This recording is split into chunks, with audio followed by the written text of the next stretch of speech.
வார்த்தைக்கு நைட்டுன்னு அர்த்தம் கிடையாது. நம்ம ராத்திரி, நம்ம பகல் ராத்திரி நம்ம சொல்லிட்டு இருக்கோம். ராத்திரினா இரவுன்னு அர்த்தம் கிடையாது. எதுவும் இல்லாமல் ஒடுங்குதல் அப்படின்னு அர்த்தம். பாருங்களேன், எல்லாருமே எல்லா வேலையும் ஓடிட்டு இருக்கோம். காலையில 6 மணில இருந்து, இன்னும் பெண்கள்லாம் 5 மணிக்கெல்லாம் எழுந்துருவீங்க, 5-4 மணிக்கெல்லாம் எழுந்துக்கிறார்கள் இருப்பீங்க. அதுல இருந்து நைட் ஒரு 10-11 மணி வரைக்கும் சீரியல் எத்தனை மணிக்கு முடியுதுன்னு தெரியல, முடிகிற வரைக்கும் நம்ம மைண்டு பாத்தீங்கன்னு வச்சுக்கலேன், நமக்கு என்னாச்சுன்னு யோசிக்கிறதோ இல்லையோ, நம்மளை சுத்தி இருக்கிற எல்லாவற்றையும் யோசிச்சுட்டு இருக்கோம். ஒரு 10-10:30 தாண்டிச்சுன்னா என்ன பண்ணோம், தலையில இருந்து ஒரு தடுவை, என்னால முடியல, படு, தூக்கம் வருது அப்படின்னு சொல்லிட்டு. அப்ப என்ன பண்றோம், நம்ம செயல்கள், நம்ம எண்ணங்கள் எல்லாமே ஒடுங்கி போயிட்டு தூங்கிடும். அந்த தூங்குற பாத்தீங்களா, அப்ப தூங்கும்போது என்ன ஆகுது, கண்ணு அது வேலை செய்யறது இல்ல, காது அது வேலை செய்யறது இல்ல, மூக்கு செய்யாம பேசணும் நம்ம மேல போயிடும். சரிங்களா, அது மட்டும் சுவாசம் ஓடிக்கிட்டு இருக்கும். முக்கியமாக நம்முடைய புலன்களை, அதாவது பிற செயல்கள்ல கவனம் செலுத்துகிற எந்த வேலையுமே செய்யாம நம்முடைய உடலும் மனமும் ஒடுங்கி போயிடுது. எங்க ஒடுங்கி போயிருது, அமைதிக்குள்ள ஒடுங்கி போயிடுது. அந்த நேரத்தை தான் நம்ம ராத்திரின்னு சொல்றோம். நம்மளுடைய உடலும் மனமும் ஒடுங்கி போயிருக்கிற நேரம். சரி, இந்த நாளைக்கு சிவராத்திரி பேர் வச்சாங்க அப்படின்னு கேட்டீங்கன்னா, இந்த நாள்ல எல்லா ஜீவராசிகளும் எல்லா உயிரினங்களும் இந்த அண்ட சராசரமும் சிவனுக்குள்ள ஒடுங்குற ஒரு நாள். அது எப்படிங்க சிவனுக்குள்ள ஒடுங்கும் அப்படின்னு கேட்டீங்க இல்லையா, இதுக்கு ஒரு வரலாறு இருக்கு. சிவராத்திரி அப்படின்னா என்ன அப்படின்னு கேட்டீங்கன்னா, சிவபெருமான், இப்ப நம்ம யுகங்கள்லாம் சொல்றோம், இப்ப நிறைய பேர் பார்த்திருப்பீங்க, ராமாயணம் மகாபாரதம் இதெல்லாம் கேள்விப்பட்டிருப்பீங்க. அது இப்ப நடந்ததா அப்படின்னு கேட்டீங்கன்னா, அது வேறு ஒரு யுகத்துல நடந்தது. துவாபர யுகம், கலியுகம் அப்படின்னு சொல்லிட்டு நம்ம யுகங்களை சொல்றோம். இப்போ 2024 முடிஞ்சிருச்சு, நம்ம 25க்கு வந்துடும் இல்லைங்களா. அது போன வருடம் ஆயிடுச்சு, இது புது வருடம் ஆயிடுச்சு. அந்த மாதிரி யுகம் அப்படிங்கிறது என்னன்னா, ஒரு 500, 1000, 2000 வருஷம் மனுஷ உயிர்கள் உருவாகி அது பரிணாம வளர்ச்சி அடைஞ்சு நம்ம எல்லாவற்றையும் ஆளுமை செஞ்சு வாழ ஆரம்பிச்சு, திரும்ப எல்லாரும் செஞ்சு போய் மீண்டும் உருவாகிற புல்லு புல்லு மீண்டும் உருவாகிற ஒரு நிலைமைக்கு பேர் தான் யுகம்னு பேர். சிவபெருமான் என்ன சொல்றாருன்னா, ஊழி காலம் அப்படின்னு சொல்லி ஒரு காலம் இருக்கு. சிவபெருமான் ஒடுக்கிறாரான்னு நமக்கு தெரியாது, இந்து மகாபுராணங்கள்ல அப்படி சொல்லப்படுது. ஊழி காலங்கள்ல அண்ட சராசரங்களையும் சிவபெருமான் அழித்து, எப்படி அழிப்பாரு, பஞ்சம், அக்னி, பூகம்பம் இப்படி அழிச்சு தனக்குள்ள ஒடுக்கி வச்சுக்கிற ஒரு நேரம் ஊழி காலம்னு சொல்லுவோம். இந்த சிவராத்திரி நாளதான் அம்பாள் யாருங்க, இங்க பர்வதவர்த்தினி தாய் இருக்காங்க. நம்ம சொல்றபடியா ஆதி பராசக்தி, அவங்களுடைய எல்லா அம்சமும் தான் பெண் தெய்வம். நம்ம ஊர்ல நிறைய பேர் போறீங்களா இல்லையா, கோயிலுக்கு புக் பண்ணிட்டு போறீங்க இல்லையா, அந்த ஆதி பராசக்தி மீண்டும் இந்த உலகத்தை படைக்க வேண்டும், உயிர்களுக்கு உயிர் கொடுக்க வேண்டும், உலகத்தை இயக்க வேண்டும்னு லாமல இறைவன் சிவபெருமானை நோக்கி தவம் இருந்து அந்த வரத்தை பெற்று நமக்கு உயிருக்கு வாங்கி கொடுத்தனால இந்த நாள். பாருங்க, சிவபெருமானுக்குள்ள இருந்து இந்த உலகம் தோன்றிய தினத்தை தான் நம்ம சிவராத்திரின்னு சொல்றோம். முதல்ல ஆன்மீகம் பார்த்துருவோம், அதுக்கப்புறம் அறிவியல் இந்த நாளை என்னன்னு சொல்லுதுன்னு பார்ப்போம். சரிங்களா, ஏன்னா இத சொன்னாதான் நான் ஏன் இப்ப சிவனை ஒரு பில்டப் பண்ணி சொல்றேன்னா, இந்த சொற்பொழிவு முக்கியம் கிடையாது. சொற்பொழிவு முடிஞ்சதுக்கு அப்புறம் 1 மணி நேரம் நம்ம ஒரு விஷயம் பண்ண போறோம், தியானம் சொல்லி. அந்த தியானத்துல உங்க மனம் சரணாகதி அடையணும்னா, சிவனை பத்தி நான் ஒரு பில்டப் பண்ணி உங்களுக்கு சொன்னாதான், ஓ இவ்வளவு ஆளா சிவபெருமான், நமக்கு எப்படின்னாங்க, நம்ம கூடவே இருப்பாங்க ஆனா அருமையே தெரியாது. யாராவது ஒருத்தர் வந்து சொல்லும் போதுதான் அவங்களுடைய அருமை தெரியும். இந்த சிவராத்திரி அப்படிங்கிறது சிவபெருமான் பிரபஞ்சத்தையே தனக்குள் ஒடுக்கி அம்பாள் அவரை வழிபாடு செய்து வரம் பெற்றதனால் மீண்டும் உருவாக்கிய நாளுக்கு பேர் தான் சிவராத்திரி. அப்ப சிவராத்திரிங்கிறது என்னங்க, சிவனுக்குள்ள ஒடுங்கி கிடக்கின்ற அண்ட சராசரம் உயிர் பெற்று பிறக்கின்ற இடத்த பெண்கள் வந்து குழந்தை பெற்றுக்கிறீங்க இல்லையா, அந்த மாதிரி சிவபெருமான் அண்ட சராசரங்களையும் பெற்றெடுத்த நாள் சிவராத்திரி. அவ்வளவுதான். உங்களுக்கு புரியுற மாதிரி சொன்னா, நம்ம பூமி, நம்ம கிரகங்கள், நம்ம பிரபஞ்சம் இன்னைக்குதான் நடந்தது, டெலிவரியான நாள். எந்த வருஷம் நடந்ததுன்னு கேட்கல, அது ஒரு யுகத்துல அழிச்சு அழிச்சு மீண்டும் மீண்டும் உருவாகிட்டே இருக்கும். சரி, இந்த நாள்ல நம்ம என்ன பண்ணணும் அப்படின்னு கேட்டீங்கன்னா, நல்லா புரிஞ்சுக்குவேன். நம்ம போயிட்டு அம்பாவை வழிபடுறோம், பெருமாளை வழிபடுறோம். ஒரு தெய்வ லிஸ்ட் கூட நம்ம இந்து மதத்துல தெய்வத்திலே கணக்கு கிடையாது. 365 நாள் நமக்கு பத்தாது பூஜை பண்றது. கன்னியம்மன், பொன்னியம்மன், அன்னியம்மன் ஆரம்பிச்சு எல்லா அம்மன், அது ஒரு 1000 அம்மன் இருப்பாங்க. சரிங்களா, ஒவ்வொரு அம்மனுக்கும் நம்ம ஒரு நாள் ஒதுக்கினாலும் வருஷத்துல 365 நாள் தான் இருக்கு. நம்ம இந்து மதத்துல கடவுளுக்கும் பஞ்சம் கிடையாது. அப்பேற்பட்ட எல்லா தெய்வங்களையும் கொண்ட நம்முடைய இந்து மதத்துல பிரதான தெய்வமாக சொல்லக்கூடியது இறைவன் சிவபெருமான். அவர்தான் எல்லாவற்றுக்கும் ஆதி, எல்லாவற்றுக்கும் அந்தம், முடிவும் முதலும் இல்லாத ஒரு தெய்வம் சொல்றோம். ஏன் இப்ப இதை சொல்ற அப்படின்னு கேட்டீங்கன்னா, அப்ப மத்த தெய்வம் குறைவானா, மத்த தெய்வங்கள் குறைவுன்னு நான் சொல்லல. எல்லா தெய்வமும் ஒன்றுதான். ஆனா எல்லாம் சிவபெருமானுக்கு தான் பசு பதி அப்படின்னு ஒரு பேர் உண்டு. பசு அப்படின்னா நம்ம இந்த மாடு இருக்கும் இல்லையா, அந்த மாடுன்னு அர்த்தம் கிடையாது, தெய்வம்னு அர்த்தம். பதினா தலைவன் அர்த்தம். தெய்வங்களுக்கெல்லாம் தலைவன், நமக்கு மட்டும் கிடையாது. நம்ம கும்பிட மொழியா பெருமாள், நம்ம வணங்குற மொழியா முருகன், நம்ம வணங்குற மொழியா பிள்ளையார், நம்ம வணங்குற மொழியா ஆதிபராசக்தி. நம்ம நல்லா இருக்கணும்னு சொல்லிட்டு நம்ம எந்த தெய்வத்தெல்லாம் வணங்குறோமோ அந்த தெய்வம் தான் அவங்க தெய்வமா இருக்கணும்னு சொல்லிட்டு சிவபெருமான வணங்குவாங்க. நீங்க ஒரு உதாரணத்துக்கு புரிஞ்சுக்கணும்னா, நம்ம பெருமாளை பத்தி பேசுறோம் இல்லையா, பெருமாள் இறைவனை லிங்கமாக ஸ்தாபிதம் செய்து பூஜை செய்த இடம் தான் ராமேஸ்வரம். ராமபெருமான் ஊர்ல வென்றதுக்காக இறைவனை வழிபட்ட இடம். ஆதி பராசக்தி சிவபெருமானை வழிபட்ட இடங்கள் தான் நவசக்தி பீடமா நமக்கு இருக்கு. எல்லா தெய்வங்களும் வழிபாடு செஞ்சிருக்கு. ஏன் இப்படி நீங்க சொல்றேன்னா, இந்த சிவராத்திரி சொல்றோம் இல்லையா, மனுஷங்க தெய்வத்தை வழிபாடு செய்யறது நீங்க கேள்விப்பட்டிருப்பீங்க. இப்ப சிவராத்திரியில 4 கால பூஜை நடக்குது. ஏன் அதை ஒரே காலமா செஞ்சுட்டு போயிடலாம்ல? ஏன் 4 கால பூஜை அப்படின்னு சொன்னா, 4 வேளை சுண்டல் தருவாங்கிறது அர்த்தம் கிடையாது. இப்ப என்ன விஷயம் அப்படின்னு கேட்டீங்கன்னா, 4 கால பூஜைகள்ல முதல் பூஜை 6 மணிக்கு நடந்தது இல்லையா, 6 to 7, அந்த பூஜை இறைவனை சிவபெருமானை பிரம்மதேவர் வழிபட்டதாக ஐதீகம். நம்ம என்ன பண்றோம், நம்ம எல்லாரையும் நம்ம திடீரே இருக்கும் இல்லையா, ஏதாவது ஒரு நல்லது நடந்துச்சுன்னு வச்சுங்களேன், நான் கஷ்டப்பட்டு உழைச்சேன், என் உழைப்புக்கு பலன் கிடைச்சிச்சு. கெட்டது நடந்துச்சுன்னு வச்சுக்கேன், பாழா போன இறைவன் தலையை போயிடுச்சு. நல்லது நடந்தா மட்டும் நம்ம கிரெடிட், கெட்டது நடந்தா மட்டும் இறைவனை திட்டுறதுக்கு நம்ம தயாராகிடும் இல்லைங்களா?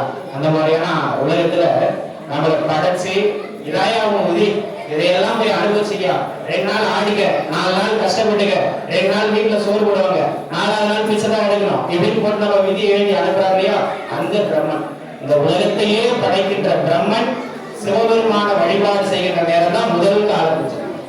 2வது கால பூஜை இப்போ முடிச்சுட்டு வந்தீங்க இல்லையா, இவ்வளவு நேரம் இருந்தீங்க இல்லையா, 9 மணி பூஜை. அந்த 9 மணி பூஜை நம்மள எல்லாம் பிரம்மா படைச்சிடறாரு. ஆனா அவர்கிட்ட காத்துன்ற அதிகாரம் கிடையாது. ஸ்ரீமன் நாராயணன் மகாவிஷ்ணு நம்ம சொல்றோம் இல்லையா, பெருமாள் 10 அவதாரம் எடுத்தார். தசாவதாரத்துல 10 அவதாரம் எடுத்தும் அவருக்கு 10 அடுத்தடுத்து யுகங்கள் போயிட்டே இருக்கு. பெருமாள் தான் இந்த உலகத்தையும் அண்ட சராசரத்தையும் காத்து நிற்கின்ற பிரம்மன். எதையெல்லாம் படைக்கிறாரோ அதையெல்லாம் பாதுகாக்கின்ற அதிகாரம், அதாவது ப்ரொடெக்ஷன் போர்ஸ் சொல்லணும்னா பெருமாள் தான் ஆர்மி. அவர் தான் நம்ம எல்லாரையும் காக்கின்ற தெய்வம். சரிங்களா?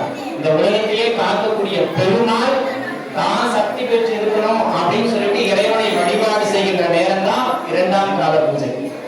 அதுக்கு அடுத்துதான் இப்ப நம்ம சொற்பொழிவு முடிஞ்சு தியானம் முடிஞ்சு 3ஆம் கால பூஜை 1 மணிக்கு செய்வோம். ஆக்சுவலா அந்த பூஜை 12 மணியிலிருந்து 1:30 மணிக்குள்ள செய்ய வேண்டிய ஒரு பூஜை. நம்ம அதை விட முக்கியம் தியானம். ஏன்னா இந்த நாளினுடைய உயிர் கரு எது அப்படின்னு கேட்டீங்கன்னா அந்த நைட்டு 12 to 1 தான். சரிங்களா? இப்ப என் சொற்பொழிவு கேட்கறீங்க, கேட்காம போறீங்க, மற்ற பூஜைகள் பாக்குறீங்க, பார்க்காம போறீங்க, அதெல்லாம் உங்க விருப்பம். ஆனா அந்த அதுக்கு எழுந்து போயிடாதீங்க. ஒரு உதாரணத்துக்காக சொல்றேன். சரிங்களா?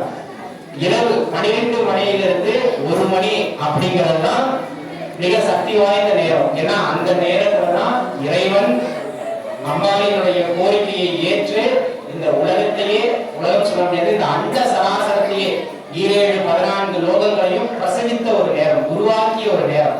அந்த நேரம் ஆதி பராசக்தி நம்ம சொல்றோம் இல்லையா, எல்லா தெய்வங்களுக்கும் மூலம்னு சொல்றோம் இல்லையா, அந்த ஆதி பராசக்தி சிவபெருமானின் பாதம் பணிந்து பூஜை செய்து வழிபாடு செய்த நேரம் தான் இப்ப நம்ம 1 மணிக்கு பூஜை பண்ணுவோம். தியானம் முடிஞ்சதுக்கு பிறகு அந்த பூஜை. அதுக்கு அடுத்துதான் 4ஆம் கால பூஜை. விடிய காலையில 4:30 மணிக்கு பிரம்ம முகூர்த்த நேரத்துல செய்வோம். பாருங்க, முதல் பூஜை பிரம்மா பண்ணார் சாமிக்கு, 2வது பூஜை பெருமாள் பண்ணார் 9 மணிக்கு, நடுநிசி பூஜை சொல்லக்கூடிய உச்சி சாம பூஜை அம்பாள் பண்ணுவாங்க. 4வது பூஜை இருக்கு பாருங்க, 33 கோடி தேவர்கள் நம்ம சொல்றோம் இல்லையா. நம்ம எதுக்கு பொங்கல் என்ன பண்றோம், சூரிய பகவான் வணங்குறோம். அவர் தெய்வமா, தேவர்கள் ஒருவர். ஆனாலும் அவர் நமக்கு இந்த உயிர்கள் இயக்கத்திற்கு அவர் காரணமா இருக்காருன்னா அவர் தெய்வமா நம்ம வழிபடுறோம். மழையை கொடுக்கிற இந்திரனை திடீர்னு ஒரு இடிச்சா அர்ஜுனா சொல்றோம். அர்ஜுன பேர் சொல்றதுனால இடி நிக்க போறதில்லை, ஆனாலும் அதற்கான தேவர் அவர். வருண தேவன் மழை பெய்யணும்னு சொல்லிட்டு நம்ம அவரை வழிபாடு செய்வோம். இந்த நம்ம திரௌபதி அம்மன் கோயிலாம் பூஜை பண்ணுவோம் இல்லையா? சித்திரை மாசத்துல எதுக்காக திருவிழா பண்றோம்? திரௌபதி அம்மனுக்கு திருவிழா பண்ணல, மழை பெய்யணும்னு சொல்லிட்டு மறைமுகமாக வருண தேவனை நம்ம பூஜிக்கிறோம். ஏன்? அம்பாள் திரௌபதியினுடைய அருள் அச்சா வருண தேவன் நமக்கு அருள் புரிவாங்கிறது ஐதீகம். சரிங்களா? அந்த மாதிரி ஒவ்வொரு தேவர்களையும் நம்ம மறைமுகமா வழிபட்டு இருக்கோம். அந்த 33 கோடி தேவர்களும் அது மட்டும் இல்லாம நம்ம என்னெல்லாம் உயிரினம் சொல்லணும், நம்ம அந்த மனுஷனை வந்து கடைசி கேட்டது இந்த பேய், பிசாசு, புல்லு, பூண்டு, நாய் இதெல்லாம் இருக்கும். தெய்வங்களை தவிர மற்ற எல்லா ஜீவராசிகளும் சிவபெருமானை வழிபாடு செய்கின்ற காலம் தான் 4ஆம் கால பூஜை. இப்ப பாருங்க, முதல் பூஜையை பிரம்மாவின் ஸ்தானத்திலிருந்து நம்ம சுவாமிக்கு பண்றோம். 2ஆம் கால பூஜையை மகாவிஷ்ணுவின் ஸ்தானத்துல இருந்து நம்ம சுவாமிக்கு பண்றோம். 3ஆம் கால பூஜையை அம்பாளின் ஸ்தானத்திலிருந்து நம்ம சுவாமிக்கு பண்றோம். உதாரணத்துக்கு 1 மணி பூஜைக்கு அம்பாலே இறங்கி வராங்கன்னு வச்சுக்கோங்களேன், நம்ம என்ன பண்ணுவோம்? கோயிலுக்குள்ள ஏதோ பேருந்து ஓடிக்கிறோம் இல்லைங்களா? நம்ம கும்புற வரைக்கும் ஆதிபராசக்தி எங்க ஆத்தான்னு சொல்லுவோம். திடீர்னு ஆத்தா எதிர்க்கு வந்தாலும் நம்ம மயக்கம் போட்டு விடுறோம். அந்த அளவுக்கு தான் நம்ம பக்தி இருக்கு. ஏன் சொல்றேன்னா, நம்ம வணங்குறதுல பாதி பேருக்கு நம்பிக்கையே இல்லாம நமக்கு நம்ம மதத்துக்கு ஒரு ரூல்ஸ் அண்ட் ரெகுலேஷன் புரோட்டோகால்னு சொல்லுவோம்.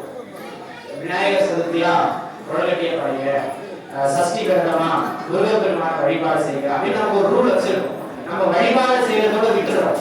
நல்லா புரிஞ்சுக்கிங்க, வழிபாடுகள் நல்லது, அது நம்முடைய மனதை இறைவன் கிட்ட ஒடுக்கும், அதுக்கான ஒரு வழிதான். ஆனா யாருமே வந்து பாத்தீங்கன்னா அந்த சதையோட பண்றதே கிடையாது. நீங்க நிறைய பேர் விரதம் இருக்கிறதா கேள்விப்பட்டிருக்கீங்க. இன்னைக்கு மகா சிவராத்திரிக்கு எத்தனை பேர் விரதம் இருக்கிறீங்கன்னு தெரியல.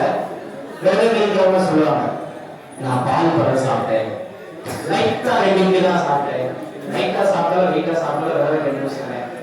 பாருங்க, ஒரு கொடை விஷத்தை வச்சுட்டு 2 டீஸ்பூன் எடுத்து குடிச்சிருந்தா குடிச்சிருவோமா? குடிக்க மாட்டோம் இல்லைங்களா?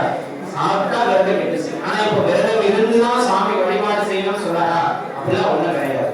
விரதத்துக்கும் சாமிக்கும் சம்மந்தமே கிடையாது. நீங்க நல்லா புரிஞ்சுக்கிறோம். விரதம்ங்கிறது எதுக்காக நம்ம இருப்போம் அப்படின்னு கேட்டுக்கிட்டீங்கன்னா, நம்ம உடம்புல தினமும் சாப்பிடுறோம், வேலை பார்க்கிறோம், சவுண்டு, பொல்யூஷன் எல்லா அழுத்தங்களும் நம்ம உடம்புக்குள்ள இந்த வெளியில போனீங்கன்னு வச்சுக்கலேன், நம்ம வீட்டு செப்டிக் டேங்க் இருக்கு இல்லைங்களா, அதை விட மிகப்பெரிய ட்ரைனேஜ் நம்ம உடம்புக்குள்ள ஓடிக்குது. நம்ம உடம்பு வந்து நீங்க உள்ளதான் கடந்து பார்த்தீங்கன்னு வச்சுக்கலேன், சிறுகுடல் மலகுடல் ஒரு இடம் இருக்கு. நீங்க ஜென்மத்துக்கு சாப்பிடவே மாட்டீங்க, அப்பேற்பட்ட அழுக்கு உள்ள கிடக்கு. சரி, விரதம் இருக்கிறது அதுக்கு என்ன சம்பந்தம் அப்படின்னு கேட்டீங்கன்னா, நீங்க விரதம் இருக்கிற பொழுது நம்ம வயிற்றுல வந்து இறப்பை ஒரு இடம் இருக்கு. நம்ம போற எல்லா தீனியும் அங்கதான் போய் சேரும். அதை கரைக்கிறதுக்கு ஒரு திரவம், ஒரு லிக்விட் வரும். அதுக்கு பேர் தான் ஹைட்ரோகுளோரிக் ஆசிட் அப்படின்னு சொல்லுவோம். அது என்ன பண்ணோம் அப்படின்னு கேட்டீங்கன்னா, நம்ம பசிக்காத போது அதுக்கு தினமும் விரதம் பார்த்தீங்கன்னா அல்சர் வரும். அது வேற. ஒரு மாசத்துல ஒரு முறையோ இல்ல 3 மாசத்துக்கு ஒரு முறையோ நம்ம விரதம் இருக்கும்போது நம்ம உடம்புல இருக்கிற தேவையில்லாத கழிவுகள் எல்லாம் வெளியேறும். விரதம் இருக்கிறதுங்கிறது உள்ள எதுவுமே எடுக்கிறது இல்லை. உள்ள என்னெல்லாம் கொண்டு இருக்கோ அதெல்லாம் கொஞ்சம் வெளியில வீசுற ஒரு கதை. இந்த நிறைய பேர் பாத்தீங்கன்னா வயிறு சரியில்லை, மோஷன் சரியில்லைன்னா வேதிக்கு குடிப்பாங்க 6 மாசத்துக்கு வருவாங்க. நம்ம இதுக்கெல்லாம் குடிச்சிட்டு இருப்பாங்க அப்படின்னு யோசிக்கிறோம். அதை குடிச்சாதான் உடம்பு கிளீன் ஆகும். சரி, எதுக்கு இதுக்கும் இன்னைக்கு என்ன சம்பந்தம் அப்படின்னு கேட்டீங்கன்னா, எல்லா சம்பந்தமும் இருக்குங்க. இந்த நாள் மகா சிவராத்திரி அப்படிங்கிறது 4 கால பூஜையோட நின்று போயிங்க. உங்களை 4 கால பூஜை செய்யறதுக்காக கோவிலுக்குள்ள வர வச்சு நோட்டீஸ் அடிச்சு பேனர் அடிச்சு இங்க கொண்டு வர. ஏன்னா இதெல்லாம் பண்ணாதான் உண்மையிலேயே சொல்லணும்னா இதெல்லாம் பண்ணாதான் ஏதோ இருக்குன்னு தெரிஞ்சுக்கிறோம். அந்த ஒரே ஒரு காரணம் மட்டும் அது பண்ணப்பட்டது. இந்த நாளினுடைய முக்கியத்துவமே, இந்த நாள் என்னங்கிறத நீங்க உணர்ந்துக்கிட்டு அந்த 1 மணி நேரம் தியானம் பண்றதுலதான் இருக்கு. சரிங்க, தியானம் பண்ணி நம்ம என்ன பண்ண போறோம் அப்படின்னு பல பேருக்கு ஒரு கேள்வி இருக்கும் இல்லைங்களா? நம்ம உடம்பு எப்படி இயங்குது அப்படின்னு தெரிஞ்சுக்கிட்டாதான் தியானம் ஏன் பண்ணணும். தியான கிளாஸா இல்ல ஆன்மீக சொற்பொழிவா பல பேருக்கு டவுட் இருக்கும். இங்க இருக்கிற சிவபெருமான் அவர் முதல்ல சாமிங்கிறத ஒரு ஆற்றல். நம்ம உடம்ப என்ன சொல்லணும்னா நம்ம ஆன்மாவை இயக்கக்கூடிய ஒரு ஆற்றல். இப்போ நான் ஜோதிடர் நீங்க பல பேருக்கு தெரியும் நீங்க நினைக்கல. ஜோதிடம் என்ன சொல்லுதுனாங்க, மனுஷன் பிறக்கலாம். நமக்கு வந்து மணிவாசகர் கூட பார்த்தீங்கன்னா திருவாசகத்துல பாடுவார், புல்லாகி பூடாய் புழுவாய் மரமாய் ஒரு லிஸ்ட் போடுவார். நம்ம போடுவோம் இல்லையா, கொத்தமல்லி, கருவேப்பிலை, அவரைக்காய், பீன்ஸ்னு அந்த மாதிரி ஒரு லிஸ்ட்டை போடுவார். 2 லிஸ்ட்டுங்க. இதுல சத்தினா அடுத்த கேட்டகரி இதுல பிறகணும். இன்னைக்கு நம்ம மனுஷனா பிறந்துட்டோம், நாளைக்கு நாயா கூட பிறக்கலாம், தெரியாது. சரிங்களா? நமக்கு தெரியாது. ஏன்னா நம்ம என்னெல்லாம் பண்ணிருக்கோமோ அதெல்லாம் ஒரு லிஸ்ட் எடுத்து ஓட்டை வந்த உடனே இவர் தான் தனியாசலாம் இவரு குடும்ப ஓட்டைன்னு கொடுக்குற மாதிரி இவர் போன காலகட்டத்தில் இதெல்லாம் பண்ணியிருக்காரு, தூக்கி இந்த கேட்டகரியில போடு, இவன் ரொம்ப திமிர் பண்ணா, இவன் வந்து தெருநாயா போடு, இவன் கொஞ்சம் பரவாயில்ல, இவன் ஒரு பெரிய வசதியான வீட்டுல நாயா போடு, அப்படிதான் பிறப்பாங்க. இது எங்க இருக்கு அப்படின்னு கேட்டீங்கன்னா கருட புராணம் அப்படின்னு ஒரு நூல் இருக்கு. சரிங்களா? இது யார் எழுதுறது அப்படிலாம் கேட்காதீங்க, எனக்கு தெரியாது. ஆனா கருட புராணம்னு ஒரு நூல் இருக்கு. அந்த நூல் என்ன சொல்லுது அப்படின்னு கேட்டீங்கன்னா, இப்பிறவில நீங்க எதெல்லாம் பண்றீங்களோ அதுக்கு ஏற்ற மாதிரி அடுத்தடுத்த பிறவில இந்த பிறப்புல எல்லாம் பிறப்பீங்க அப்படின்னு சொல்லிட்டு கருட புராணம் சொல்லுதுங்க. அப்ப மறு பிறவி நம்ம இந்த சிவன் ஆலயத்துல சிவன் வழிபாட்டுல முக்கியமான தாற்பயம் என்ன அப்படின்னு கேட்டீங்கன்னா வீடு பேரு பெறுதல், முக்தி அடைதல் சொல்றோம். எல்லாரும் வரவங்களாம் சிவன் கோயிலுக்கு வரவங்களாம் பாத்தீங்கன்னா வச்சுங்களேன், நீங்க பக்தர்களை வச்சுங்க. பக்தர்கள் வந்து ஒரு மாம்பழம் மாதிரி, ஒரு ஆப்பிள் மாதிரி, ஒரு திராட்சை மாதிரி சீசனுக்கு தான் கிடைப்பாங்க. அடியார்கள் வாழைப்பழம் மாதிரி எல்லா சீசன்லயும் கிடைப்பாங்க. அடியார்களுக்கும் பக்தர்களுக்கு என்ன வித்தியாசம் அப்படின்னு கேட்டீங்கன்னா சொல்லுங்க. இப்போ 2 பேர் வராங்க, கோவில்ல ஒருத்தர் வேண்டுறார், என் பிள்ளைக்கு கல்யாணம் ஆகிடும், நானும் பொண்ணு பார்த்துட்டே இருக்கேன், ஒரு பையன் தர மாட்டேங்கிறோம், இப்பவே முன்னாடி 4 வருஷம் முடிய வேணாம் அப்படிங்கிறது. ஏன்னா 2 வருஷம் போனா 30 வயசுக்கு அப்புறம் பொண்ணே கொடுக்குறது கைவாங்க கூட அப்படி இருக்கிற ஒரு ஆட்களுக்கு வேண்டான்னு வச்சுக்கோங்க. ஒரு 6 மாசம் வேண்டுறாரு. ஏன்னா ஜோசியை சொல்லியிருப்பாரு, ஒரு 6 சோழமார சிவன் கோயில் போ, தீபம் எடுத்து அங்க லெப்ட்ல பாத்தீங்கன்னா நவகிரகம் இருக்கும், ஒரு 9 ரவுண்ட் அடிச்சு சாமியை பார்த்தீங்கன்னா ஆடி போய் ஆடியே அப்படியே கல்யாணம் ஆயிடும் அப்படின்னு சொல்லி அனுப்புவாங்க. சரிங்களா? நம்மளால வந்து சிவன் கோயில வேண்டுவாரு, நவகிரகத்தை சுற்றுவாரு. ஊர்ல இல்லாத பக்தி, ஊர்ல இல்லாத ஒரு விசேஷமா அன்னைக்கு அவருக்கு வந்து திங்கக்கிழமை காலையில 4 ஆண்டு வந்து நெருவாடல குளிச்சு சுற்றுவார். 9 மணிக்கு அப்புறம் சிவபெருமான் யாருன்னு கேட்பாரு விஷயம். ஆனா அந்த 9 ஆண்டு சுற்றுவாங்க. சுத்திட்டு போய் பொண்ணு பார்ப்பாங்க, இன்னொரு 2 மாசம் அமையவே அமையாது. இப்ப என்ன ஜோசியக்காரன் நம்பிக்கை போவாரு, சிவபெருமான் நம்பிக்கை போகும். ரைட்டு, இந்த அளவு கூட்டாச்சு. இடையில அடுத்து நம்ம பெருமாள் பார்ப்போம். அடுத்த ஒரு 2 மாசம் பெருமாள் கோயில். சரிங்களா? ஏன் சிவன் கிட்ட வேணா கிடைக்கல, அடுத்து பெருமாள் கோயில் அங்க போனாலும் கிடைக்கலாம். அடுத்து அங்க இருந்து ஒரு அம்மா வேற யாராவது சொல்லுவாங்க, பஸ்ல போயிட்டு இருப்பாரு, டிவி கார்டு பக்கத்துல எங்க பார்த்துருவாங்க, வந்து பார்த்துட்டு வராங்க, ஒண்ணு அமைக்க. இங்க ஒரு சக்தி வாய்ந்த அம்பாள் கோயில் இருக்கு. ஒரு முறை கம்பெயின் அப்படின்னா செய்யல, அடுத்த மாசம் உங்களுடைய கல்யாணம் முடிச்சிடும். சக்தி வாய்ந்த அம்பாள் கோயில் அவர் சொல்லுவோம். அப்படியா போயிருவோம். ஏறாத கோயில் இல்ல, பார்க்காத ஜோசியர் இல்ல, ஆனா பிள்ளைய கல்யாணம் அப்படின்னு அந்த அம்பாள் கோயிலும் போவாங்க. நல்லா பாருங்க, சிவனை தொட்டு பெருமாளை தொட்டு இப்ப அம்பாள் கோயில் இருக்காரு. கடைசியா அங்கேயும் அதெல்லாம் ஆசிரியர் கோயில் போவார். அதே விஷயம் செய்யலாம். இவங்க பேர் பக்தர்கள். பக்தர்கள் என்னன்னாங்க, வேண்டது நடக்கணும், நடக்காத சிவபெருமான் நான் வந்து நடக்கனா அது சக்தி வேண்டாம் போவான ஒண்ணு நடக்கிற மாதிரி தெரியல. இவங்க இருக்கிறது மட்டும் எல்லாரும் பயப்பட்டு விட்டுருவாங்க. சரிங்களா? அந்த கோயில்களை கூட நான் வேண்டி ஒண்ணு நடக்கல, நீ லெப்ட்ல ஒரு அம்பாள் கோயில் இருக்கு, அங்க போயினா ஆட்டோட எல்லாத்தையும் முடிச்சு விட்டுருவாங்க. சரிங்களா? அப்படின்னு சொல்ற வழக்கம். அடியார்கள் யாரு அப்படின்னு கேட்டீங்கன்னா, அவங்களுக்கு பெருசா வேண்டுதல்லாம் ஒண்ணு இருக்காது. எப்பவாவது சிவாய நம்ம சொல்லிட்டு இருப்பாங்க, ஒரு திருநீர் பூசிக்கிட்டு இருப்பாங்க, உதிராஜை கட்டிட்டு இருப்பாங்க. அந்த சிவனுக்கு மட்டும் சொல்ல, அந்தந்த தெய்வங்களுக்கு அந்தந்த தெய்வ சின்னங்களோட இருப்பாங்க. செத்தாலும் சரி, நல்லது நடந்தாலும் சரி, கெட்டது நடந்தாலும் சரி, சிவன்னா சிவன் தான், பெருமாள் தான் பெருமாள் தான், அம்பாள் தான் அம்பாள் தான். சில பேர் சொல்லுவாங்க, நான் வந்து அங்காள பரமேஸ்வரோட பரம பக்தி, நான் வந்து நல்லது நடந்தாலும் சரி, கெட்டது நடந்தாலும் சரி, அவங்கள மட்டும்தான் பிடிப்பேன் அப்படின்னு சொல்லுவாங்க. அந்த மாதிரிதான் சிவன் அடியார்கள் அப்படிங்கிறவங்க யாரும் கேட்டாங்க, சிவன் அவங்களுக்கு நல்லது கொடுத்தாலும் சரி, லைஃப்ல சோதனையே கொடுத்தாலும் சரி, சிவனை வழிபட்டுட்டே இருப்பாங்க. அதான் அவங்க எல்லா சீசன்லையும் கிடைக்கிற மழை பரிசு. அடியார்கள் எதையும் எதிர்பார்க்காம அவங்க கேட்கிற அதிகபட்ச ஒரு வேண்டுதல் முக்தி அப்படின்னு சொல்லுவாங்க. இப்போ என்ன விஷயம்னாங்க, நமக்கு ஒரு பாதுகாப்பான ஸ்வீட் கடை வாங்கிடுறோம், ஒரு கத்திரிக்காய் வேண்டாம் மார்க்கெட்ல போய் வாங்கிடுறோம். அந்த மாதிரி நம்ம நினைச்சிட்டு முக்தி வேணும் சிவபெருமான் கிட்ட வந்து கேட்டுட்டு இருக்கோம். நல்லா புரிஞ்சுக்கிறேன். முக்தி அப்படிங்கிறது முதலிலேயே நம்ம முக்தியை கேட்கணும், நம்ம கிட்ட இல்லாத ஒண்ணுதான் நம்ம கேட்போம். சரிங்களா? முக்திங்கிறது என்ன அப்படின்னு கேட்டீங்கன்னா, நம்ம இந்த உலகம் இல்லைங்களா, நம்ம நினைச்சிட்டு இருக்கோம் ஜெயபிரகாஷ்னா அப்படி கருப்பா இருப்பாரு, ஒளியா இருப்பாரு, மயக்க கொடுத்தா தொடர்ந்து போட்டு அடிக்கிட்டே இருப்பாரு அப்படின்னு நம்ம ஒரு ஒரு இமேஜினேஷன் வச்சுக்கிட்டு இருக்கோம். ஆனா இந்த உலகம் நம்ம கிடையாது. இதுக்குள்ள ஒரு ஆன்மா அப்படின்னு ஒரு பொருள் இருக்கு. அது வெளியில போயிடுச்சுன்னா இது பேர் பாடி, அவ்வளவுதான். உடம்பு இப்ப பாருங்க, நம்ம தாத்தாவா தான் இருப்பாரு, நம்ம அப்பாவா தான் இருப்பாரு, நம்ம அம்மாவா தான் இருப்பாங்க. ஆனா ஏதோ ஒரு தவறான விஷயத்துல இறந்துட்டாங்கன்னு வச்சுக்கோங்களேன், யாராவது போன் பண்ணி கேட்பாங்க, இப்ப எங்க இருக்கு? ஹாஸ்பிட்டல் இருந்து பாடி வீட்டுக்கு வந்து, ஆனா அவர் யாரு? அப்பாவா இருக்காரு. உயிர் இருக்கிறதே அப்பா தான், உயிர் போனதுக்கப்புறம் பாடி இருக்காரு. அப்ப ஏன் உடம்பு முக்கியம் இல்ல, உடம்புக்குள்ள ஏதோ ஒன்று இருக்கு, அந்த ஒண்ணுதான் இதுவரைக்கும் எங்க இருக்கு யாராலையும் கண்டுபிடிக்க முடியல. சரிங்களா? நம்ம சொல்லிக்கலாம் உயிர் ஓட்டம் இங்க இருக்கு அங்க இருக்கு, இதுவரைக்கும் எந்த அறிவியலையும் கண்டுபிடிக்கல. ஆனா ஆன்மீகம் இங்கெங்க இந்த சக்தி மையம் இருக்கு அப்படின்னு நம்ம சொல்லிட்டு இதெல்லாம் சொன்னது யாருங்க அப்படின்னு சொன்னா 18 சித்தர்கள் அப்படின்னு சொல்லிட்டு நம்முடைய இந்து மதத்துல அவங்க மதத்தை சார்ந்தவர்கள் கிடையாது. ஆனா பெரும்பான்மையாக அந்த 18 பேரும் சிவபெருமானை வழிபட்டவர். அந்த 18 பேரும் சிவபெருமானை வழிபட்டு இறை நிலையை அடைஞ்சவர்கள். நம்ம இவங்க ஒரு ஏதாவது ஒரு செய்யறோம், ஒரு விஷயத்த செய்யறோம்னா இன்னொருத்த செய்யறத பார்த்துட்டே இருந்தா நம்ம செய்ய முடியாது. நம்ம எதையும் செஞ்சாதான், நல்லதோ கெட்டதோ நம்ம செஞ்சாதான் அது ஆக முடியும். அந்த மாதிரி முக்திங்கிறது நம்ம வாழ்க்கை ஊர்ல இல்லாத பாவத்தெல்லாம் பண்ணிட்டு நமக்கே தெரியும், சாமி கூட சொல்ல நம்ம மனசே ஊத்துறோம், நம்ம தான் இதுக்கு தகுதியா அப்படின்னு. ஆனா அங்க என்ன பேசுவோம்? எது சுவாமி முக்தியை கொடுத்துருவாங்க, நான் சிவன் கோயில் வழிபடுறேன், 4 கோயில் பூஜை பார்க்கிறேன் அப்படின்னு. இந்த நல்ல புரிஞ்சுங்க, இதுக்கும் உங்களுடைய முக்திக்கும் சம்மந்தமே கிடையாது. கர்மா அப்படின்னு எத்தனை பேருக்கு தெரியும் தெரியல, நான் பேசுறது எத்தனை பேருக்கு புரியணும் தெரியல.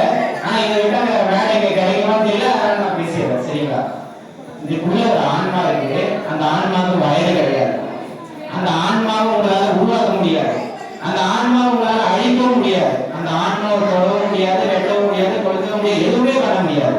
ஏன்னா அது இறைவனோட ஒரு அங்கம். நம்ம இத்தனை பேர் இருக்க முடியா, இவருக்கு பேர் எக்ஸ், இவருக்கு பேர் ஒய், இவருக்கு பேர் செட்னு வச்சுக்கிறோம். இந்த உடம்புக்குள்ள ஆன்மா வந்ததுக்கு அப்புறம் வைக்கிறோம். பேரை எப்ப வைக்கிறோம்? குழந்தை பிறந்ததுக்கு அப்புறம் தான் வைக்கிறோம். சரிங்களா?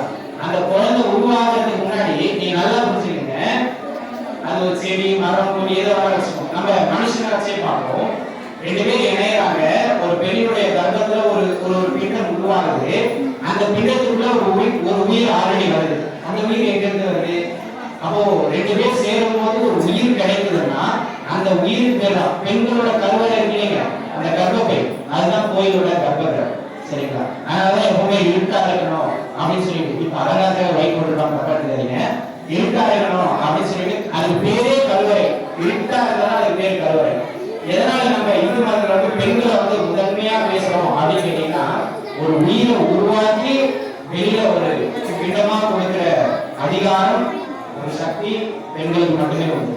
அதனாலதான் வடிவு கரசி, கருமாறி அப்படிலாம் அவங்களுக்கு பேர் வச்சோம். கருமாறி அப்படின்னா நம்ம வேறொரு ஜீவனா கூட பிறகு இருந்திருக்கலாம். இன்னைக்கு நம்ம தாயாரோட கருல நம்ம ஒரு பேர் வந்து ஒரு ஆண் பெண்ணு பிறந்தது. சரிங்களா? அதனாலதான் பெண்களுக்கு கருமாறி அப்படின்னு நம்ம ஒரு பேர் வச்சு வாங்கினோம்.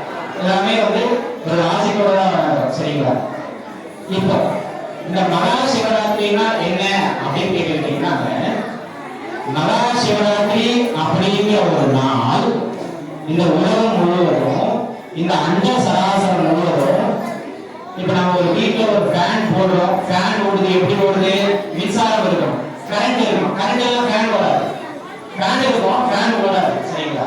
அதுக்கு நம்ம கரண்ட் கொடுத்தாதான் ஓடும். அந்த மாதிரி இந்த உலகம், உலகத்தில் இருக்கிற உயிர்கள், நமக்குள்ள இருக்கிற உயிர் எல்லாம் இயங்கணும்னா ஒரு ஆற்றல் தேவை. அந்த ஆற்றல் பிரபஞ்சத்தில இருந்து 24 மணி நேரம் நமக்கு கிடைச்சிட்டு இருக்கு. அந்த ஆற்றலுக்கு பேர் தான் ஈத்தர் அப்படின்னு சொல்லுவாங்க. காஸ்மிக் எனர்ஜின்னு ஆன்மீகத்துல சொல்லுவாங்க. அதுதான் காஸ்மிக் எனர்ஜி, ஈத்தர் சக்தி. அது மட்டும் இல்லாம நம்ம ஆன்மீகத்துல சிவபெருமான், பெருமாள், அம்பாள் என்னென்ன பேர் வச்சீங்க, அதுக்கு பேர் வந்து இறை ஆற்றல் அப்படின்னு பேர். சரிங்களா? அதை நீங்க சிவன் வச்சீங்க, உங்களுக்கு அம்பாள் பிடிக்கணும் அம்பாள் வச்சீங்க, ஜீசஸ் பிடிக்கணும்னா ஜீசஸ் வச்சீங்க, நபிகள் நாயகம் பிடிக்கணும்னா நபிகள் நாயகம் வச்சீங்க, XYZ நீங்க யாராக வச்சீங்க, அது ஒரு ஆற்றல். அந்த ஆற்றல் எல்லா நாளும் இந்த பிரபஞ்சத்தை நோக்கி வந்துகிட்டே இருக்கும். அதாவது நம்ம இருக்கிற இந்த பூமியை நோக்கி வந்துகிட்டே இருக்கும். ஆனா மாசம் ஒரு நாள் அமாவாசை வருது இல்லைங்களா, அதுக்கு ஒரு நாள் முன்னாடி தேய்பிறை சதுர்தசின்னு பேர். அந்த தேய்பிறை சதுர்தசியில அளவுக்கு அதிகமா வரும். இந்த ஒரு நாள் வருடத்துல ஒரு நாள் மகா சிவராத்திரின்னு சொல்றோம். மாசி மாதம் வருகின்ற தேய்பிறையில வருகின்ற சதுர்தசி திதிக்கு மகா சிவராத்திரின்னு பேர். சரிங்களா? எப்படி இந்த மகா சிவராத்திரியில நமக்கு அருள் கிடைக்குது அப்படின்னு கேட்டீங்கன்னா, இந்த ஈத்தர் அப்படிங்கிற ஒரு இறை பேராற்றல் இருக்கு பாருங்க, நம்ம உடலை, நம்முடைய ஆன்மாவை இந்த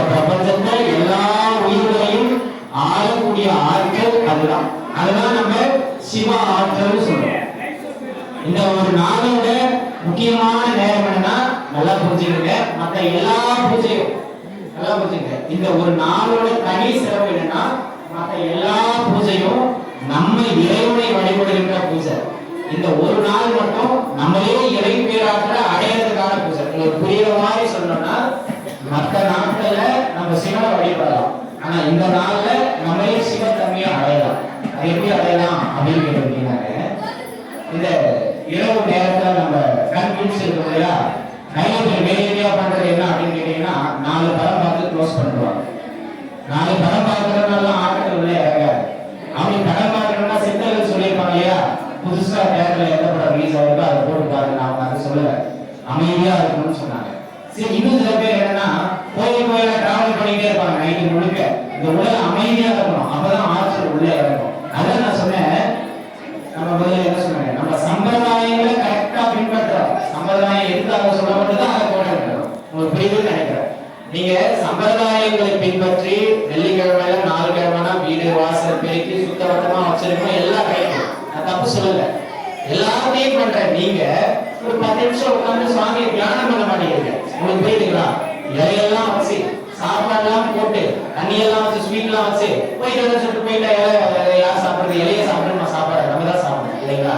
எதுக்காக அந்த நாளை நம்ம உருவாக்கணுமோ அதையும் நம்ம பேஸ் பண்ணிடுறோம். இந்த சிவராத்திரி நாள் அப்படிங்கிறது உலகத்தை நோக்கி பூமியை நோக்கி இறை பேராற்றல், அந்த சிவனுடைய ஆற்றல் அப்படியே பூமியை நோக்கி ரொம்ப வேகமா இறங்கக்கூடிய ஒரு நாள். உங்களுக்கு புரியுமா சொன்ன, நிறைய பேர் கன்செப்ட்ல குளிப்பீங்க, ஒரு 2 இன்ச்சு தண்ணி 3 இன்ச்சு தண்ணி வரும். அது நம்ம தலைமையில விழும்போது ஒரு அழுத்தம் கொடுக்கும்.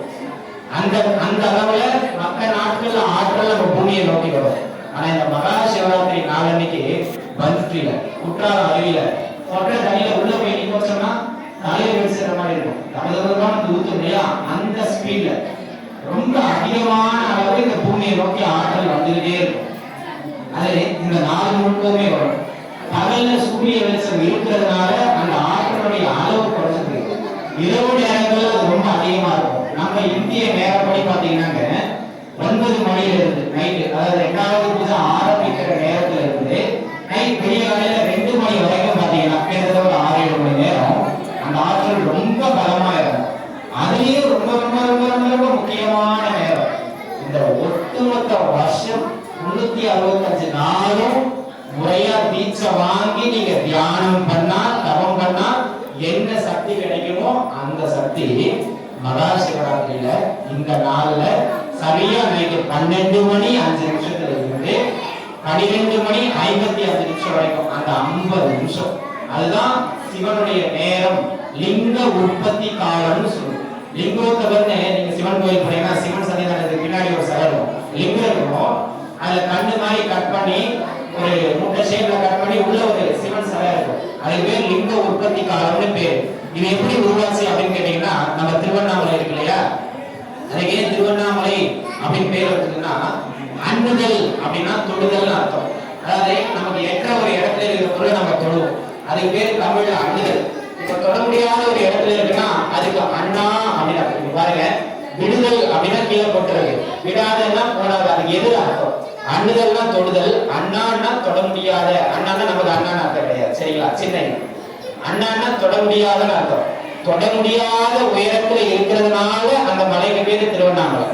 அந்த மலை நம்ம சிவபுராணத்தோட ஐதீகப்படி இந்த சிவராத்திரி திருநாள்ல நம்ம வணங்குறோம் இல்லையா, பிரம்மாவையும் பெருமாளையும், அவங்க 2 பேருக்குள்ள ஒரு ஃபைட். எப்பவுமே நமக்குள்ள சண்டை வர்ற மாதிரி சமயத்துல சாமிகளுக்குள்ள ஒரு சண்டை வந்துடும், சரிங்களா? அப்படிலாம் வந்துதான் கேட்காதீங்க, புராணம் அப்படி சொல்லுது. உங்களுக்கு ஒரு விளக்கத்துக்காக நான் அதை சொல்றேன், சரிங்களா? வரும்போது பிரம்மா பெரியாளா இல்ல பெருமாள் பெரியாளா அப்படின்னு அவங்களுக்குள்ள ஒரு போட்டி வந்துருச்சு. இப்ப போட்டின்னு வந்துருச்சுன்னா தீர்ப்பு சொல்றதுக்கு நடுவர்னு ஒருத்தர் வேணும்ல. அதனால நம்ம சிவபெருமான் என்ன பண்றாருன்னா, திருவாசகத்துல மணிவாசகர் அழகா சொல்லுவார், அரணார் அழல் உருவாய் அளவு இறந்து நின்றவா போற்றி. அதாவது நெருப்பு பிழம்பா நிற்கிறார் சுவாமி. அந்த நெருப்பு பிழம்போட கீழ் பகுதி பூமிக்கு கீழே போயிடுச்சு, நெருப்பு பிழம்போட மேல் பகுதி ஆகாயத்தை நோக்கி போயிடுச்சு. இப்போ எல்லை எங்கன்னு கண்டுபிடிக்கவே முடியாது. இப்ப போட்டி என்ன அப்படின்னு கேட்டீங்கன்னா, பிரம்மா மேல போயிட்டு சிவபெருமான் சொல்ற ரூல் இதுதான், 2 பேர் இருக்கீங்க போட்டியில, நான் என்னுடைய விஸ்வரூபத்தை எடுத்து நிக்கிறேன், என்னுடைய கால் பாதத்தை ஒருத்தர் தரிசனம் பண்ணிக்க வந்துருங்க, ஒருத்தர் போய் என்னுடைய சடாமுடிய தரிசனம் பண்ணிக்க வந்துருங்க. யார் முதல்ல தரிசனம் பண்ணி திரும்பி இந்த இடத்துக்கு போறீங்களோ அவங்க பெரிய ஆளா தீர்ப்பு சொல்லிடுவான் அப்படின்னு சொல்லிட்டு சிவபெருமான ஒரு முடிவு பண்ணிட்டார். இப்ப என்ன பண்றாங்கன்னாங்க ரெண்டு பேருமே இப்போ மேல போற ஆள் வந்து நம்ம அந்த காலத்துல ராகேட் கண்டுபிடிக்கல, பிரம்மன் நம்மள கடைசி பிரம்மனுக்கு ராகேட் படைக்க தெரியலன்னு நினைக்கிறேன். அவன் அண்ணன் பறவையா ஒரு அவதாரம் எடுத்து கைவிட சரக்குறாங்க. போறாரு போறாரு போறாரு போயிட்டே இருக்காரு. நேர்ந்தா தெரியும் தவிர இன்னும் தலை முடியும் தெரியல. அவர் நினைப்பார் போல எவ்வளவு பெரிய தலைமுறை வச்சுட்டு இருப்பாங்க சிவபெருமான் போயிட்டே இருக்கு. இந்த மாதிரிலாம் கொண்டாடினா நம்ம எவ்வளவு பெரிய பூ வாங்கி தரலாம் அப்படின்னு அவர் அப்படியே கஷ்டப்பட்டு இருப்பாங்க. சரிங்களா? அப்படி பிரம்மா ஒரு பக்கம் அடிச்சு தூண்டு அறிவிக்கிறார். நம்மால் பெருமாள் இருக்காரு இல்லையா, வராத அவதாரம் வஞ்சி அவதாரம் எடுத்து அவர் பாட்டு பூமியை நோக்கி போயிட்டே இருக்காரு. கீழே ஒரு 7 லோகம் இருக்கு, 7 பூமியை ஓட்டப்படி கீழே போயிட்டார். அப்போ சிவபெருமானோட கால் எங்க இருக்குன்னு தெரியல. இதுல பெருமாள் வந்து ரொம்ப மூச்சு திணறிடுச்சு. காக்கும் தெய்வம் பெருமாள் ஒண்ணும் முடியல. இதுக்கப்புறம் எங்க போய் கண்டுபிடிக்கிறது தெரியல. கல்வி விட்டார் வந்து எங்க ஆரம்பிச்சாரா வந்து நின்றார். சிவபெருமான் காணுங்க நல்லதான் மேல போயிடுச்சு. நம்மளால் பெருமா மேல போயிருக்காரு தேடிட்டு. இவரு கண்டுபிடிக்க முடியல, தோல்வியை ஒத்துக்கிட்டு பெருமாள் வந்து நின்றாச்சு. இப்ப நம்மளால் பிரம்மா மேல போனார் இல்லையா, அவர் கண்டுபிடிக்க முடியல. அவர்கிட்ட நான் தான் ஆரம்பிச்சாரு. அதனால ஒரு இமுக்கில் எடுத்து திரும்ப போதுங்க மேல இருந்து ஒரு தாழம்பு அப்படியே கலந்துக்கிட்டே வந்துருக்கு. தாழம்பு பார்த்து அவர் கேட்டாரா, நீங்க எங்க இருந்து வரீங்க அப்படின்னு சொல்லிட்டு, சிவபெருமானோட சடாமுடியில இருந்து வந்துருக்கீங்க அப்படின்னு சொல்லிட்டு அந்த தாழம்பு சொல்லிட்டு, சரிங்க பக்கத்துல இருக்கா சடாமுடி அவன் அப்பா டக்குன்னு பார்த்துலாமா? யோ நீங்க நானே 1000 வருஷமா கேள்வி எடுத்துக்கிறேன், இன்னும் தலையங்கிறதுனே தெரியல, நான் வந்துக்கிறேன். அப்படியா? அவன் நம்ம போனாலும் லேட் ஆயிரம் பொழுது போயிட்டு பார்க்க முடியாது போல அப்படின்றமா அப்படியே யூகன் போட்டு வரலான்னு ஆரம்பிச்சார். இப்ப வந்து ஒத்துக்கிட்டா வீப்பா பேசுறது இவரு தான், பெருமாள் கிடையாது. நான் உன்னால பெய்யாது இப்ப போய் சொன்னா நம்ம ரொம்ப கேவலமா பார்ப்போம் இல்லையா.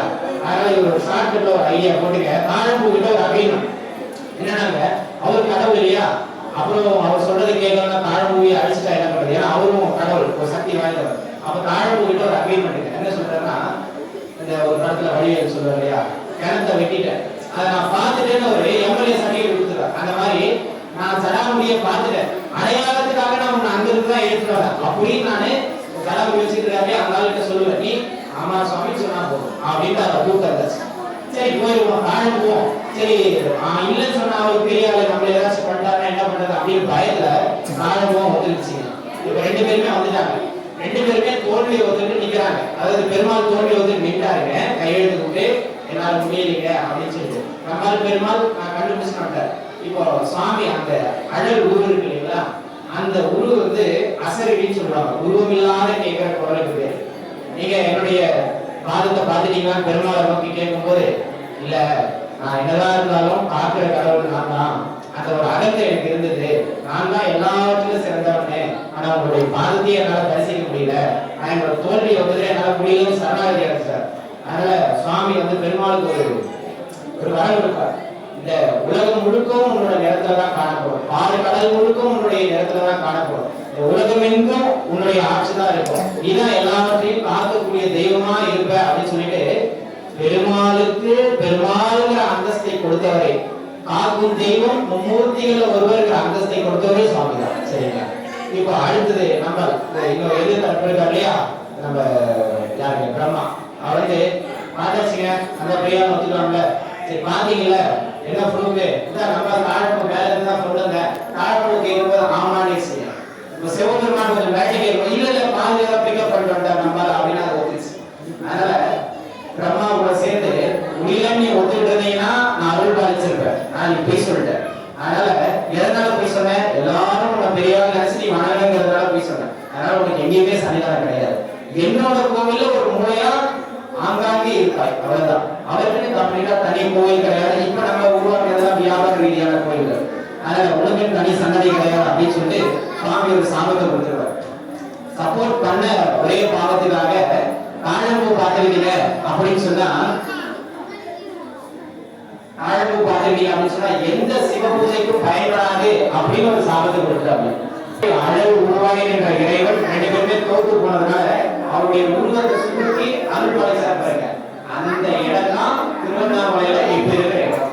அதை ஞாபகப்படுத்துற விதமாக நம்ம கார்த்திகை தீபம் அப்படின்னு சொல்லிட்டு தீபம் ஏற்றுறதுங்க, அதை சிறப்பா கொண்டாடுறோம். அப்ப இறைவன் எல்லையில்லாதவன், எல்லா விதமான ஆற்றலோடும் அவன் இருக்கான், அவன் எல்லா உயிர்களுக்குள்ளும் இருக்கான் அப்படின்னா நம்முடைய ஆன்மீகம் அதெல்லாம் சொல்லுது. இப்ப பாத்துக்கிட்டீங்க அப்படின்னு சொன்னாங்க, ஆன்மீக ரீதியா இந்த மகா சிவராத்திரி திருநாள் அப்படிங்கிறது என்னன்னாங்க, இப்ப நம்ம என்ன பண்ணணும் அப்படிங்கிறீங்கன்னா தூங்கணும். அது நம்ம வீட்லயே தூங்கிருக்கலாம் இல்லையா? தூங்கணுங்கிறது தான் நம்ம இன்னைக்கு பண்ண வேண்டிய விஷயம். ஆனா எப்படி தூங்கணுங்கிறது தான் முக்கியம். சரிங்களா? உட்கார்ந்துகிட்டே தூங்கணும். உங்க கண்ணு தூங்கணும், ஆனா மனம் தூங்கக்கூடாது. இதுக்கு பேர் தான் தியானம்னு பேரு. சரிங்களா?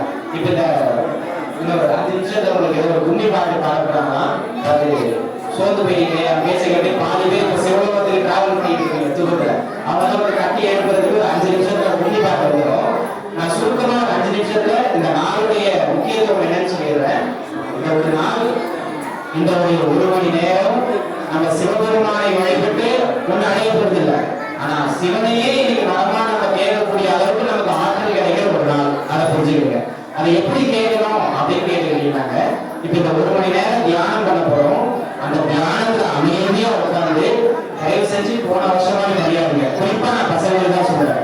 ஏன்னா இந்த தியானத்துல 12 மணிக்கு நான் ஒரு இன்ஸ்ட்ரக்ஷன் கொடுக்குறேன், இப்படிலாம் பண்ணணும்னு சொல்லிட்டு அமைதியா அமர்ந்து தியானம் பண்ணுங்க. ஏன்னா இந்த ஒரு மணி நேரம் மிஸ் பண்ணிட்டீங்க வச்சுங்களேன், ஒரு பம்பர் டிக்கெட் காலியாகிற மாதிரி. இதோட அடுத்த வருஷம் மகாசிவராத்திரி வரை நீங்க வெயிட் பண்ணதான் கிடைக்கும். நீங்க வருஷம் உள்ள தவறுனால இந்த சக்தி அந்த ஒரு நாள்ல கிடைக்கிற மாதிரி மற்ற நாட்களும் கிடைக்காது. சரிங்களா?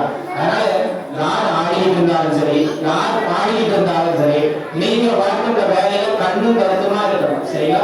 என்ன பண்ணணும்? எதுவுமே பண்ணாம இருக்கணும். அதுதான் நீங்க பண்ணணும். சரிங்களா? அந்த ஒரு மணி நேரம் எதுவுமே பண்ணாம இருக்கிறதா நீங்க பண்ணணும்.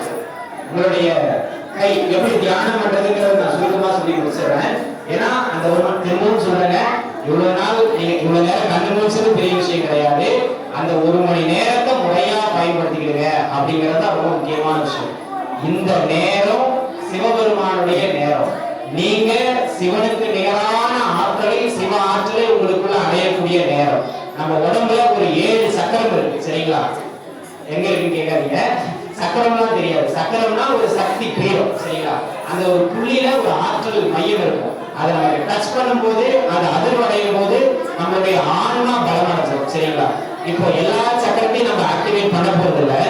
எல்லா சக்கரங்களுக்கும் மூல சக்கரமா இருக்கிறது ஆக்னியா அப்படின்னு சொல்லுவாங்க. இந்த சக்கரம் எங்க இருக்குன்னா 2 புருவமும் சேர்ற இடம். நம்மளுடைய மூக்கு இருக்கு இல்லைங்களா, இந்த மூக்கும் 2 புருவமும் அந்த சேர்ற இடம். கரெக்டா சொல்லணும்னா பெண்கள் பொட்டு வைக்கிற இடம். சரிங்களா? அதுக்கு பேர் தான் ஆக்னியா சக்கரம்னு பேர். சரிங்களா? நீங்க என்ன பண்ணணும் அப்படின்னு கேட்டீங்கன்னா, உங்களுடைய 2 கையும் இங்க பாருங்க, இந்த முத்திரைக்கு பேர் தான் சின்முத்திரை. இதை பிடிக்க முடிஞ்சவங்க பிடிக்க. இதுல என்னென்ன ஒரு விஷயம் நம்ம பண்ற தவறுகள் சொல்லிடுறேன். பண்ணிக்கிட்டே இருக்கும்போது சிலருக்கு வந்து பாத்தீங்கன்னா கை வளைகிறோம், உடனே கம்பெனி இழுத்து வைப்பீங்க. அதெல்லாம் பண்ண வேண்டிய அவசியம் இல்லை. உங்களுக்கு கவனம் இருக்கிற வரைக்கும் அது இருந்தா போதும். சரிங்களா? 2 விரலையும் நீங்க உள்ள இப்படி வச்சுட்டீங்கன்னா காத்து வெளியில போயிடும். இப்படி வச்சீங்கன்னா சக்தி உள்ள இறங்காது. இந்த 2 முனை, இந்த விரலோட முனையும் இந்த விரலோட முனையும் ஒன்னா டச் பண்ணும். இது இதுதான் சின்முத்திரை அப்படின்னு பேரு. நீங்க இந்த முத்திரை பிடிக்க தெரியல அப்படின்னா பிரச்சனையே இல்லை, 2 கையும் கோர்த்து வச்சுக்கலாம். சரிங்களா? எங்க வைக்கணும்? சின்முத்திரையை பிடிச்சீங்கன்னா வலது கையே வலது தொடரும், இடது கையே இடது தொடரும் வைக்கலாம். 2 கையும் கோர்த்துக்கிட்டீங்கன்னா 2 துணைக்கு நடுவில் வச்சு பிடிச்சிக்கணும். நம்ம மடியில வச்சுக்கணும் கையை. சரிங்களா? சின்முத்திரை பிடிக்க தெரியல, மாத்தி பிடிச்சாதீங்க. இப்படி பிடிச்சீங்கன்னா ஆற்றல் இறங்காது, நம்முடைய துரியம் ஓபன் ஆகாது. இப்படி பிடிச்சாதான் துரியம் ஓபன்ல இருக்கும், சக்தி இறங்கும். சரிங்களா?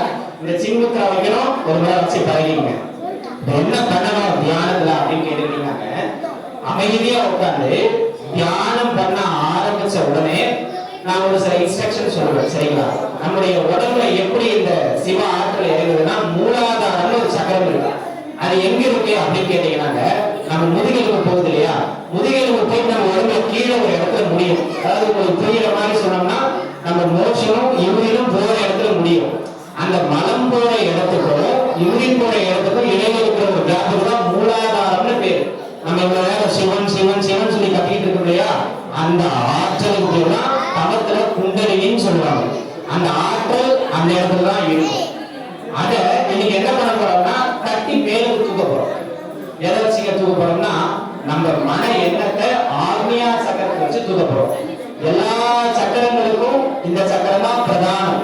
இங்க பிட்யூட்டரி அப்படின்னு ஒரு சுரப்பி இருக்கு. அது என்னங்க பண்ணோம் அப்படின்னு கேட்டீங்கன்னா, அதை ஆக்டிவேட் பண்ணிட்டீங்கன்னா உடம்புல இருக்கிற எல்லா சுரப்பியும் ஆக்டிவேட் ஆகும்.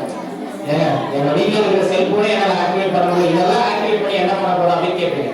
இந்த சக்கரங்கள் ஆக்டிவேட் ஆயிடுச்சுன்னா நம்ம உடம்புல இருக்கிற நோய் தன்னாலேயே குறைய ஆரம்பிக்கும். நம்ம மனதில் இருக்கிற கெட்ட எண்ணங்கள் தன்னாலேயே மறைய ஆரம்பிக்கும். நம்ம கர்ம பதிவுகளா நம்ம ஆழ் மனசுல இருக்கிற பதிவுகள் அசைஞ்சு போய் பலவீனம் ஆயிடும். அதாவது கெட்டது நடக்கணும்னு இருந்தாலும் அளவு குறைவா நடக்கும். தடுக்க முடியாது கர்மாவை, அளவு குறைவா நடக்கும்.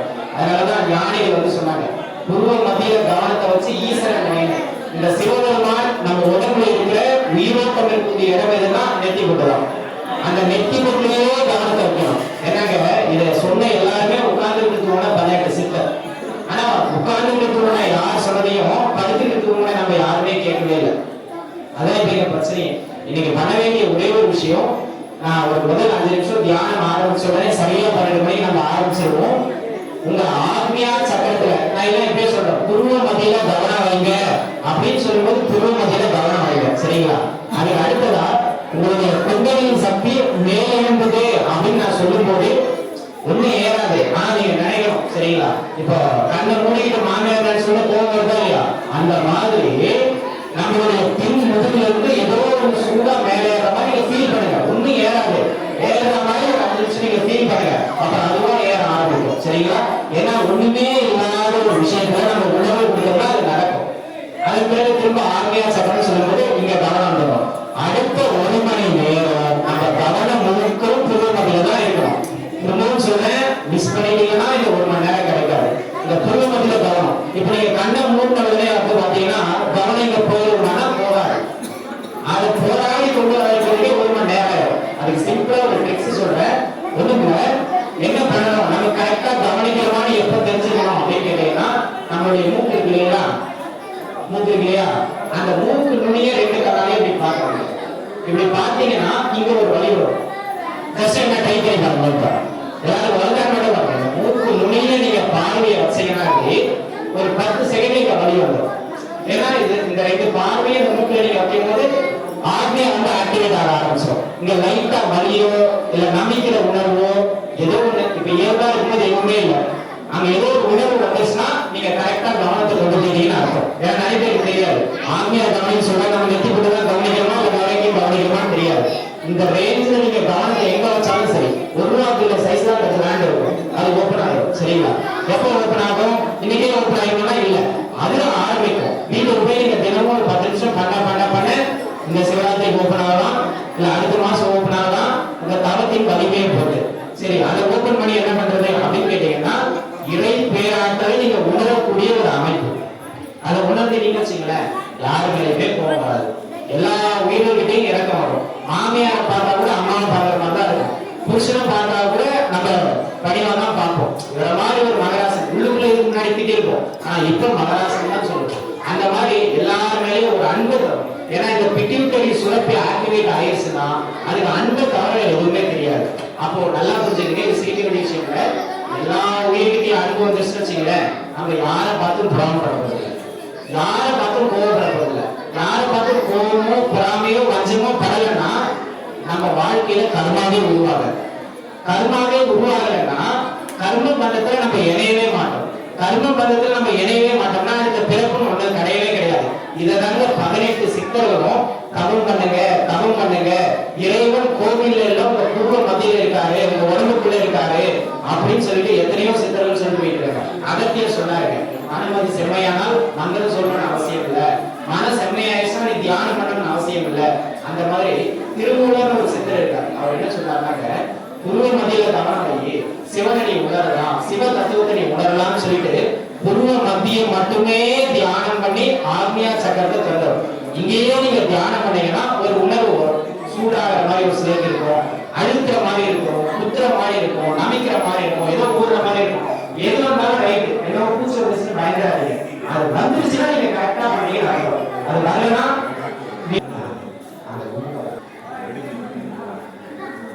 அந்த மாதிரி பூர்வ மத்தியில நீங்க கவனம் செலுத்துங்க. பூர்வ மத்தியில கவனம் செலுத்தும் போது என்ன ஆகும் அப்படின்னு கேட்டீங்கன்னா, பூர்வ மத்தியில ஆற்றல் இறங்கினா பூர்வ மத்தியில ஆற்றல் இறங்காது.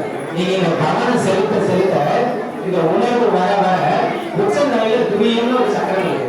இங்க எல்லாரும் பெண்களுக்கு இது எல்லாருமே தெரியும். குழந்தை பிறக்கும்போது உச்ச நிலையில ஒரு பலன் இருக்கும். அந்த பலன் உச்ச குடிச்சிட்டே இருக்கும். ஒரு முதல் மாசம் வரைக்கும் இல்லை 1.5 மாசம் வரைக்கும் குழந்தைகளுக்கு முழுசா மூடாம இருக்கும். அந்த இடத்துல ஒரு குடிப்போம் இன்னைக்கு வராது, வருஷக்கணக்காக அது பண்ணதுக்கு அது வந்துச்சுன்னு வச்சுக்கீங்களேன், கரெக்டா பிரபஞ்ச ஆற்றல் உங்களுக்குள்ள இறங்குது.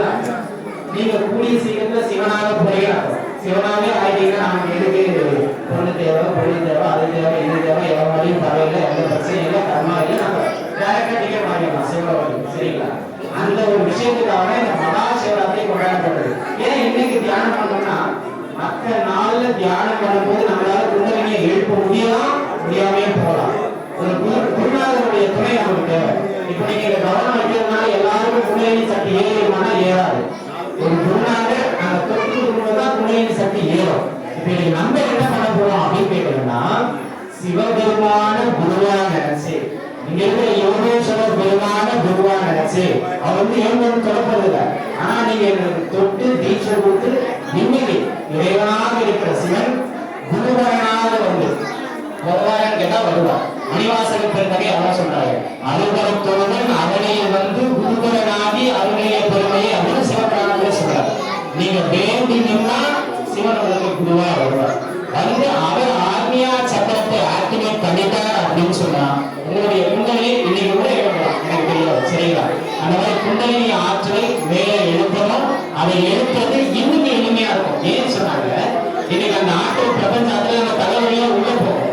அந்த ஆற்றல் உள்ள இறங்க இறங்க காந்தம் அப்படிதான் கீழே ஒரு காந்தி மேல ஒரு காந்தி வச்சா கீழே இருக்கிற காந்தம் தூக்கும். அந்த மாதிரி நம்ம மூலாதாரத்துல தேங்கி இருக்கிற ஆற்றல் துரியத்தை நோக்கி பயணப்பட ஆரம்பிக்கும். மற்ற நாள்ல பிரபஞ்ச ஆற்றல் கம்மியா இருக்கிறதால நம்ம அதை எளிமையா மேல தூக்க முடியாது. உங்களுக்கு புரியுற மாதிரி சொல்லணும்னா, பௌர்ணமி நாள்ல எல்லாருமே கொஞ்சம் துடிப்பா இருக்கும், அமாவாசை நாள்ல எல்லாருமே சோர்ந்து போயிடும். காரணம்னா ரத்த ஓட்டத்தோட அளவு ஸ்லோவா இருக்கும்.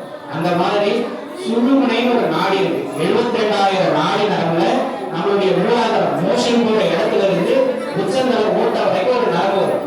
அந்த நரம்பு ஆக்ஞா சக்கரத்தையும் கனெக்ட் பண்ணியிருக்கும். அந்த மெலிசான ஒரு நரம்பு நம்ம முடிய வந்து ஒரு 10,000 பாதியா வெட்டோம்னா நெருப்புல அந்த அளவுதான் இருக்கு. அந்த அளவுக்குள்ளதான் இந்த சக்தி மேலே வரும்.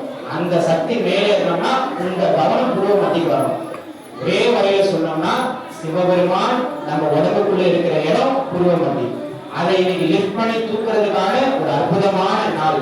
நீங்க பண்ண வேண்டிய ஒரே விஷயம், அமைதியா புருவ மத்தியில கவனம் வைங்க. வைக்கும் போது எல்லாருக்கும் முதல்ல ஒரு 5 நிமிஷமோ 10 நிமிஷமோ கவனம் செலவு போயிடும். பசங்க மேல போகலாம், எதிரிங்க மேல போகலாம், நமக்கு நடந்த கசப்பான அனுபவம் வரலாம், நல்ல அனுபவம் வரலாம், எது இருந்தாலும் வரட்டும். உங்க எண்ணம் போயிட்டே இருக்கும், கவலைப்பட வேண்டிய அவசியமே இல்லை. அது திரும்ப இங்க வரும்.